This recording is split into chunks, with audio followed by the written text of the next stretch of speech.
Yes, it's my other Consequence film from last year, getting it literally under the wire as when this drops, the Oscars are today. Late than never, I am still doing it. Okay, I am, and whew. Okay, so my other Consequence film was California Christmas City Lights, which we reviewed last time, and today we're reviewing The Royal Treatment from director Rick Jacobson and writer Holly Hester.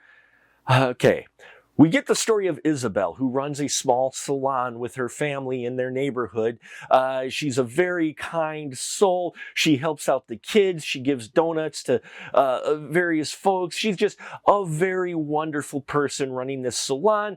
And the person who is their landlord is taking advantage of them and extorting money from them to get the repairs they need when the electrical doesn't work properly. And so, yeah, they're a little bit dire straits financially. Well, when the butler of a visiting prince, Prince Thomas, calls the wrong number, he ends up calling the salon, inviting Izzy to do the hair of the prince. Well, of course, a little bit of a connection is made between these two, but Izzy doesn't think anything of it, but Prince Thomas does. And soon the prince is hiring Izzy and her two friends, who also work at the salon, to come with him to his castle to be the hairstylist for his fiancée and himself for their upcoming wedding. Of course, while there, Izzy gets closer to Prince Thomas, which makes the fiancée's mom jealous and thinking that Izzy's trying to move in on the prince. Also, Izzy learns that the country that the prince's family rules over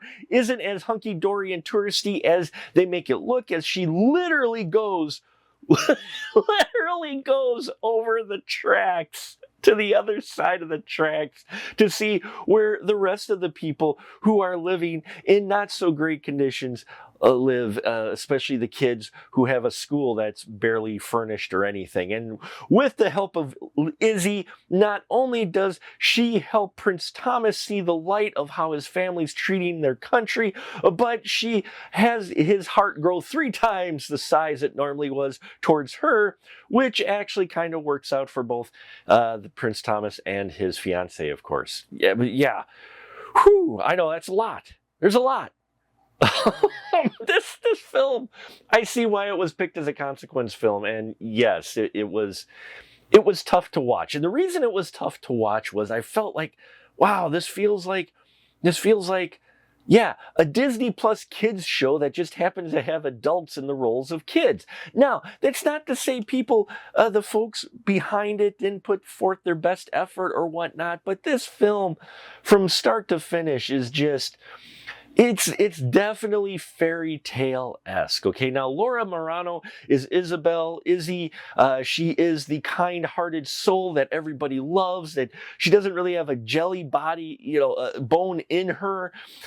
We barely see her ever get upset because she rolls with it, but she's got a kind heart and also an accent that seems to kind of come and go.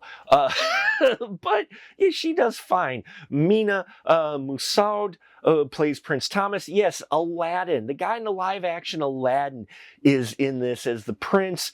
Of course, he's the dapper young bumbling guy who is a little naive to the world that he lives in and the privileged world, and Isabel lets him see the other side of that. And, I mean, this is so formulaic as you might expect, but beyond that formula. I mean, it literally, the friends of Izzy act, the performances are fine. Rochelle is played by Talia Lesser, and Chelsea Preston Crayford plays Destiny. These two were a lot of fun to watch, okay? I'm not going to lie.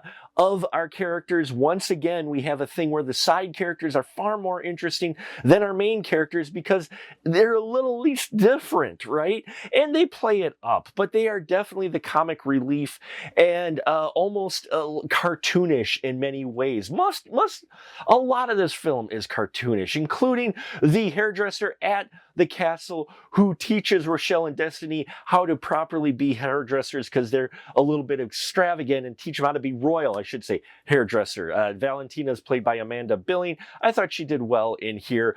Favorite character is going to be the butler again. This time it's Cameron Rhodes plays Walter. I really loved his character. There's some touching moments. There's some fun moments in here. But for the course of the film to watch it, it was just like California Christmas City Lights. It's just there. These are like comfort food films. You know, and I call them consequence films. They aren't exactly painful to watch for me, but they are just there. They're background noise of sorts. You can watch them and really be doing other things and, come back and go, oh, that's where we're at, right? I mean, the script, they literally have the lower impoverished people on the other side of the tracks. I mean, and what's funny is this film is like a Disney film. You've got two leads who could sing, yet there is no musical numbers. I think musical numbers would have elevated this film a bit and made you not pay attention to just how ridiculous the script is. And ridiculous it is. I mean, the mother-in-law to be, yeah, I mean, you see where it's going. At least they could have had some musical. There was room for musical numbers in here, right? And you've got two leads who could sing. And if you're going to go for kind of the Disney-esque feel, put some of that in there. That at least pep things up a little bit. Though there is a dance number in here as there's some folk music played in the background as Izzy and Prince Thomas, get closer together. This is from the director of Bitch Slap, no less. I mean, this film, what is this, man? It is interesting. And I don't fault people who enjoy these types of films. I don't. But it definitely is a consequence film for me because this is definitely not my type of film that I would watch normally. So yeah, there you have it. The Royal Treatment, a cartoonish, Disney-esque story and movie that really could have easily just had kids in the roles of these adults in many ways, and it really needed those musical numbers to make it at least somewhat engaging. So there you have it, folks. The Royal Treatment. Thank you so much. Look for my Consequence show dropping later this week, live Wednesday, 7:30 p.m. At the time of this recording.